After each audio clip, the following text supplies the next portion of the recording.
அனைவருக்கும் வணக்கம். நட்பு நட்பு அப்படின்னா அதுக்கு நம்மளுடைய திருவள்ளுவர் எவ்வளவோ விளக்கங்கள் கொடுத்துருக்காங்க. நட்புக்குன்னு நிறைய அதிகாரங்களும் இருக்கு, நிறைய குறள்களும் இருக்கு.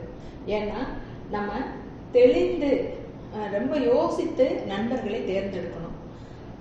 உளவியல் ரீதியா நட்பு அப்படின்னா என்ன சொல்றாங்க அப்படின்னா, நம்மளுடைய இயல்புகள், நம்மளுக்கு பிடித்த சில பண்புகள் நம்மளுடைய நண்பர்கள்ட்டையும் இருக்கும். அதனாலதான் ஒருத்தருக்கு ஒருத்தர் அந்த ஈர்ப்பு, அந்த புரிதல் அது இருக்கிறதுனாலதான் அந்த நட்பினுடைய ஆழம் அதிகமாகுது.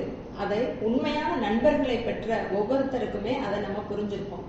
பணம் மட்டும் இல்ல, நட்பும் மிக வலிமையானது. ஏன்னா நல்ல நண்பர்களை கொண்டு நம்மளுக்கு என்ன தேவையோ அதெல்லாம் சாதித்து கொள்ளக்கூடிய ஆற்றல் அந்த நட்பிற்கு உண்டு. அப்ப நட்பு அப்படின்னு சொல்லி பார்க்கும்போது நம்மளுடைய இலக்கியத்துல பிசிராந்தையார் கோப்பெருஞ்சோழன் நட்பு, இதை அது இலக்கியமா இருந்தாலும் இன்னைக்கும் அதை நினைத்து பார்க்கக்கூடிய உயிர்ப்புள்ளது, உண்மை உள்ளது. அந்த நட்புல சில நுணுக்கங்களும் சிறப்புகளும் உண்டு. நம்ம மேலோட்டமா அதை படிச்சுட்டு போயிடுவோம். நேத்து எனக்கு யதார்த்தமா எங்களுடைய திருநெல்வேலி மாநில தமிழ் சங்கத்துல அதை பத்தி, நட்பை பத்தி பேசுற ஒரு வாய்ப்பு கிடைச்சது. எனக்கு இன்னைக்கு அதை பத்தி சிந்திச்சு பார்த்தேன். அதை உடனே இதுல பதிவு பண்ணணுங்கிறது தான் இந்த நிகழ்ச்சியின் நோக்கம். அந்த பிசிராந்தையார் கோப்பெருஞ்சோழனுடைய நட்பு அது என்ன அப்படின்னா, இவன் கோப்பெருஞ்சோழன் மிகப்பெரிய அரசன், சோழ அரசன். பிசிராந்தையார் பெரிய புலவர். இரண்டு பேருக்கும் அந்த நட்பு எப்படி மலர்ந்தது அப்படின்னு நினைச்சு பார்க்கும்போது ரொம்ப ஆச்சரியமா இருக்கு. அதாவது கரிகால பெருவளத்தான் அவனுடைய அந்த ஆட்சிக்கு பிற்பாடு சோழ நாடு இரு பெரும் பிரிவா பிரியப்படுது. ஒண்ணு புகார் நகரை தலைநகராக கொண்ட ஒரு பகுதி, உறையூரை தலைநகராக கொண்ட ஒரு பகுதி. இந்த உறையூரின் பெரிய அரசனா தான் கோப்பெருஞ்சோழன் இருக்கான். அப்ப அவன் ஒரு அரசன் மட்டும் இல்லாம அந்த பாடல்கள் பாடுவதில் வல்லவனா இருக்கான். அவனை சுற்றி எப்போதும் அந்த புலவர் கூட்டம் இருந்துகிட்டே இருக்கு.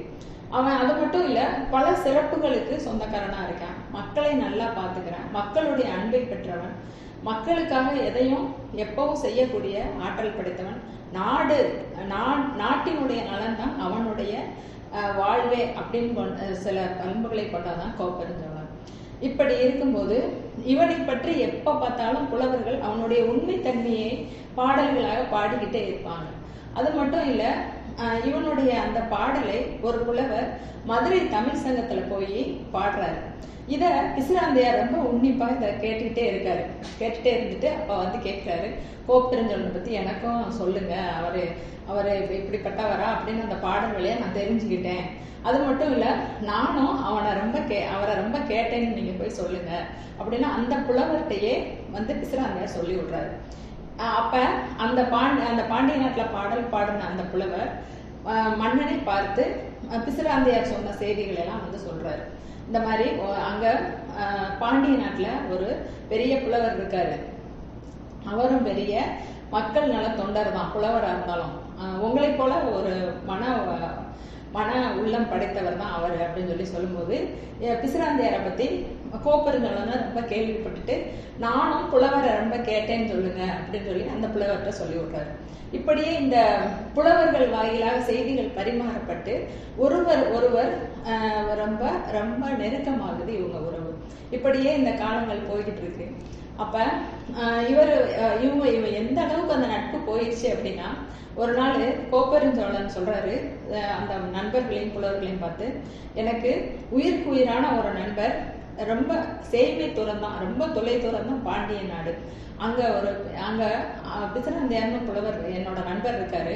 அவர்கிட்ட நீங்க இப்ப போய் கேட்டா கூட, உங்க பேரு என்ன அப்படின்னு கேட்டா கூட, என் பேரு கோப்பெருஞ்சோழன் அப்படின்னு சொல்லக்கூடிய அளவுல என் மேல ரொம்ப அன்பு உடையவர் அப்படின்னு எப்ப பார்த்தாலும் இவரும் அந்த பிசிராந்தையாரை பத்தி சொல்லிக்கிட்டே இருக்காரு. இதற்கு இதை விட மிஞ்சினவரா பிசிராந்தையாரும் என்ன சொல்லுவாரா, எப்பயும் மன்னன் எனக்கு ரொம்ப உயிர் நண்பன் ஒருத்தன் இருக்கான், அவன் உறையூரை ஆட்சி செய்யும் மிகப்பெரிய அரசன், அது மட்டும் இல்ல, அவன் நாட்டுல அவனுடைய அந்த முறையான ஆட்சியை பார்த்துட்டு மக்கள்லாம் எவ்வளவு குதூகலமா இருக்காங்க தெரியுமா? அதாவது மக்கள் எப்பவுமே தங்களுடைய அந்த வேலைகளை எல்லாம் மறந்துட்டு ஒவ்வொரு நாளும் ஒரு பண்டிகை போல அவங்களோட நாளை இனிமையா கழிச்சிட்டு இருக்காங்க.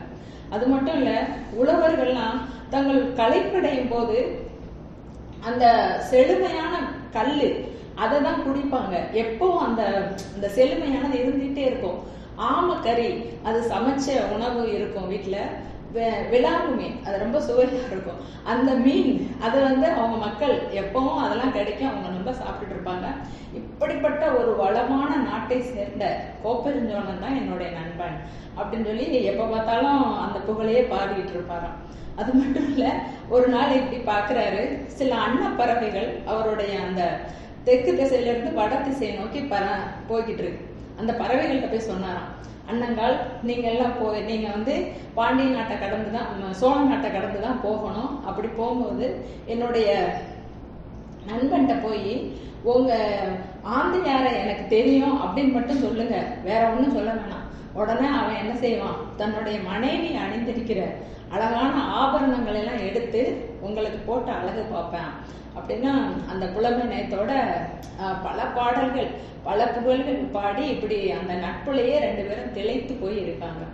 அப்ப இப்படி இருக்கிற ஒரு சமயத்துல கோப்பெருஞ்சோழனுக்கு எதிர்பாராத விதமா தன்னுடைய மகன்களிடையே பகை ஏற்படுது. அதாவது இவர் பகையா இல்ல, அந்த 2 மகன்களும் தன்னுடைய அப்பாவையே எதிர்க்கிறாங்க. எப்படி அப்படின்னா, அவன் நல்ல சிறப்பா இவர் ஆட்சி செஞ்சுட்டு இருக்காரு, ஆனாலும் நாங்களே ஆட்சி செய்யணும் அப்படின்னு நினைச்சிட்டு 2 பேரும் மன்னன் மீதே போர் தொடுக்கிறாங்க. அப்ப இதெல்லாம் பார்த்துட்டு இவருக்கு ரொம்ப வேதனையா இருக்கு. நம்ம எப்பேற்பட்ட அரசன், இவன் பிள்ளையினாலேயே இப்படி நம்ம எதிர்க்கப்படுறோமே அப்படின்னு சொல்லி அந்த வேதனையை தாங்க முடியல. அப்ப இவனும் சரின்னு சொல்லிட்டு முதல்ல மக்கள் மீதே தன்னுடைய மகன்கள் மீதே போர் தொடுத்து எல்லாம் தயார் பண்றாரு. அப்ப இவர் எப்பயும் அந்த சான்றோர்கள் புலவர்கள் நிறைந்த அந்த அந்த உறுப்பினர் அந்த குழுவிலேயே இவர் அந்த இதில் இருக்கிறதுனால, அவர்கள் சூழல் இருக்கிறதுனால அவர்களுடைய அறிவுரையும் இவர் எப்பயும் கேட்டுக்கிறார். அதுல இருக்கிற ஒரு பெரும் புலவர் அவர் சொல்றாரு, மன்னா இப்ப நீ ரொம்ப அறிவுடையவன், இது வரைக்கும் நீ அந்த விண்ணுலக அந்த வாழ்வை அடைகிற அளவுக்கு விண்ணவன் ஆகிற அளவுக்கு உயர்ந்தவன். அப்படிப்பட்ட நீ உன் மக்களை எதிர்த்தினா அவங்க ஒன்றும் எதிரி கிடையாது, அவங்க அறியாம செய்யறாங்க. அப்படியே நீ அந்த போர்ல நீ வென்றாலும் அவங்க இறந்து போனாலும் உனக்கு பின்னாடி இந்த நாட்டை நீ யார்கிட்ட கொடுப்ப? அப்படியே உன்னைய அவங்க ஜெயிச்சிட்டாலும் அவங்க நீ இது வரைக்கும் எல்லா போர்லையும் நீ வென்றிருக்க. இப்ப நீ நீ நீ தோல்வி அடைஞ்சிட்டினா அது உன்னுடைய இவ்வளவு நாள் நீ வாழ்ந்த வாழ்க்கைக்கு இழுக்கு. அதனால நல்லா யோசிச்சு ஒரு முடிவு எடுப்போம், கொஞ்சம் பொறுமையாயிரு அப்படின்னு சொல்லிட்டே இருக்கும்போது அப்ப இவராவே அந்த ரொம்ப ஆழ்ந்த சிந்தனையில யோசிச்சு ஒரு முடிவு எடுக்கிறாங்க. என்ன அப்படின்னா, அந்த காலத்துல இப்படி அந்த மானம் நீங்கி அவர்கள் வாழ மாட்டாங்க. என்ன முடிவு எடுக்கணும் அப்படின்னு சொல்லி நினைக்கும் போது வடக்கிருந்து உயிரை விட்டுருவேன் அப்படின்னு சொல்லி இவர் ஒரு முடிவு எடுக்கிறார். வடக்கிருந்து உயிர் விடுதல்னா அந்த காலத்துல அந்த மன்னர்களுக்கே ஒரு வழக்கம் இருந்துச்சு, வட திசையை நோக்கி உண்ணா நோன்பு இருந்து உயிரை விடுதல். அப்ப இதுக்கு புலவர்கள் அதுக்கும் ஒத்துக்கல. எப்படிப்பா நீ எப்படிப்பான்னு அவங்களுக்கு உயிரா இருக்காங்க மன்னன்னா அப்படின்னு சொல்லிட்டு இவங்கெல்லாம் சரியா ஏத்துக்கல. அப்ப அதுக்கு மன்னன் அந்த முடிவுல ரொம்ப தெளிவா இருக்கான். அப்ப நான் வடக்கு இருக்க போறேன் அப்படின்னு சொல்லிட்டு ஒரு அருமையான ஒரு நம்மளுக்கே ஒரு அறிவுரை அவர் கொடுக்குறாரு. அந்த அந்த வடக்கு இருக்க போற சில நாள்கள்ல இறந்துருவாரு. அப்ப என்ன அறிவுரை அப்படின்னா, நம்மளுக்கு மிகவும் புகழ்பெற்ற பாண்டியன் இளம்பெருவழுதி ஒரு ஒரு ஒரு பாடல் கொடுத்திருப்பாரு, உயர்ந்தவர்களாலதான் இந்த உலகம் நிலைக்குதுன்னு. அது மாதிரி வடக்கு இருக்கிறதுக்கு முன்னாடியும் நம்மளுடைய கோப்பெருஞ்சோழன் ஒரு மிகப்பெரிய அறிவுரை ஒண்ணு கொடுக்குறாரு. அது என்ன அப்படின்னா, புலவர்களுக்கெல்லாம் ஒரு ஆறுதலா அந்த சான்றோர்கள்லாம் இந்த அவனுடைய அந்த வடக்கிருத்தலை ஒத்துக்கிறணும் அப்படின்னு நினைச்சிட்டு அவன் ஒரு அறிவுரை சொல்றான். என்ன அப்படின்னா, எப்பா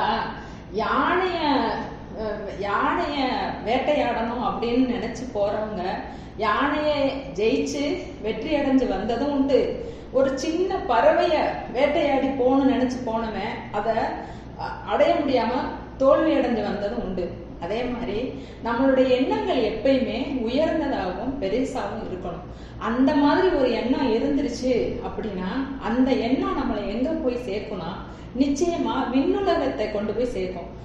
அந்த விண்ணுலகையும் தாண்டி நம்மளுடைய தேவதைகளாகும் அந்த தன்மையை கூட கொடுக்கும், மீண்டும் பிறவா வரத்தை கொடுக்கும். அப்படி எதுவுமே கிடைக்காட்டா கூட இந்த உலகத்துல அந்த உயர்ந்த எண்ணத்தையும் அந்த உயர்ந்த எண்ணத்தை கொண்டிருந்தவனுக்கு என்ன கிடைக்கும் அப்படின்னா என்னைக்குமே நீங்காத புகழ் கிடைக்கும். அதனால கண்டிப்பா என்னுடைய இந்த எண்ணத்தை கண்டிப்பா நீங்க நிறைவு செய்யுங்க. நான் இந்த மாதிரி என்னுடைய எண்ணம் இவ்வளவு உயர்வானது, என்னுடைய மக்களுக்காக நான் இந்த தியாகத்தை நான் செய்யத்தான் போறேன் அப்படின்னு சொல்லிட்டு அந்த அறிவுரையை கொடுத்துட்டு மன்னன் வடக்கு இருக்க தன்னுடைய புடைகள் சொல்ல போயிடலாம். மன்னனோட சேர்ந்து சில அந்த புலவர்களும் நண்பர்களும் அவனுடைய வடக்கு இருக்கணும் அப்படின்னு சொல்லி போயிடுறாங்க. அங்க போய் இன்னொரு சிறப்பு என்ன அப்படின்னா, அங்க போய் மன்னன் சொல்றேன், எனக்கு பக்கத்திலேயே அந்த மணல் ஏதாவது ஒரு ஆற்று படுக்கையில தான் அவங்க அந்த மணல் மாதிரி அந்த மணல் மேடு மாதிரி செஞ்சு அதுல உட்கார்ந்து உண்ணாநோன்பு இருந்து வடக்கிருப்பாங்க. எனக்கு பக்கத்திலேயே இன்னொரு மணல் மேடு ஒண்ணு ரெடி பண்ணுங்க. அப்ப மற்ற புலவர்கள்லாம் கேக்குறாங்க, இது யாருக்கு? இது கண்டிப்பா என்னுடைய நண்பர், அவரு பிசிராந்தையார் வருவாரு, கண்டிப்பா நான் என்னோட உயிரை விட போறேன்னு அவருக்கு தெரியும் அப்படின்னு ரொம்ப ஆத்மார்த்தமா சொல்றாரு. அந்த அந்த உணர்வுகளுடைய வலிமை, அந்த நட்பினுடைய வலிமை. அப்ப மத்தவங்க எல்லாம் அதை ஏத்துக்கிறவே இல்லை. சரி, இவ்வளவு நாள் நீங்க பார்க்கவும் இல்லை, பேசவும் இல்லை, அவர் இருக்கிறதோ ரொம்ப தூரம், எப்படி நீங்க வருவாருன்னு இவ்வளவு உறுதியா சொல்றீங்க? இல்ல, அவர் உறுதியா வருவாரு அப்படின்னு சொல்லி அந்த மணல் மேடு அமைக்கப்படுது. இவருடைய அந்த வடக்கிருத்தல் வேலை நடந்துடுது.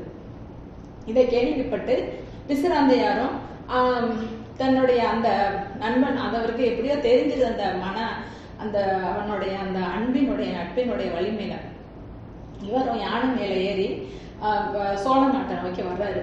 அப்ப வரும்போதே மக்கள் எதிர்கொண்டு அவரை பாக்குறாங்க. சரி, பிசிராந்தையார் வந்துட்டார்.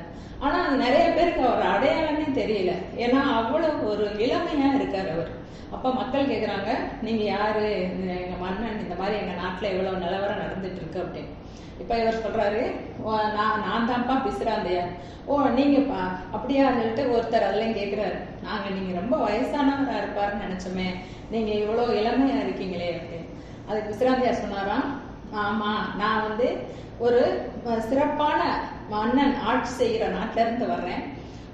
அது மட்டும் இல்ல, என்னுடைய வீடு, என்னுடைய மனைவி, என்னுடைய மக்கள்லாம் ரொம்ப மிகச்சிறந்த நல்ல குணநலமுடையவர்கள், என்னை மதிக்க அன்பு செய்யக்கூடியவங்க. அது மட்டும் இல்ல, என்னை சூழ்ந்து வாழக்கூடிய மக்களும் நல்லவங்க. இவ்வளவு சிறப்புகள் இருக்கிறதுனால எனக்கு கவலையே இல்லை, கவலை இல்லாதனால எனக்கு நிறையும் இல்லை அப்படின்னு சொல்லிட்டு அந்த நேரத்திலையும் அவர் அந்த புலவர்களுடைய தன்மையை வெளிப்படுத்திட்டு இவனை என்ன செய்யறாரு, இவர் வர்றதுக்குள்ளேயே இவர் அந்த வடக்கிருக்கல் வேலையை ஆரம்பிச்சிடுறாரு. தன்னுடைய நண்பர் அப்ப அவர் தெரிஞ்சுக்கிறாரு, நீங்க வருவீங்க அப்படின்னு எதிர்பார்த்துதான் உங்களுக்காக இந்த மணல் மேடு காத்திருக்கு அப்படின்னு. அதுலயும் இவரும் உட்கார்ந்து மன்னனோடைய சேர்ந்து வடக்கிருந்து உயிரை துறந்து விடுகிறார். இது இன்னைக்கு மட்டும் இல்ல, என்னைக்குமே இன்னும் நிலை பெறக்கூடிய நட்பின் உயர்வை எடுத்துக்காட்டும் கதை. இதன் மாதிரி உண்மையான நட்பு நாமும் பிறர் மேல, நம்ம யார் மேல நட்பு செலுத்துறோமோ நாமும் அந்த நட்பை செலுத்தணும், அவங்களும் அந்த நட்பை செலுத்தணும். அப்ப நட்பினுடைய வலிமையும், அதாவது நம்மளுக்கு அந்த கற்பு தான் உயர்வானது நாட்டுல, அதுக்கும் இணையானது, அதை விட உயர்வானது நட்பு அப்படிங்கிறதான் இந்த நட்பினுடைய அதாவது பிசிராந்தையாருக்கும் கோப்பெருஞ்செல்வனுக்கும் இடையே இருந்த நட்பின் வலிமை. நன்றி, வணக்கம்.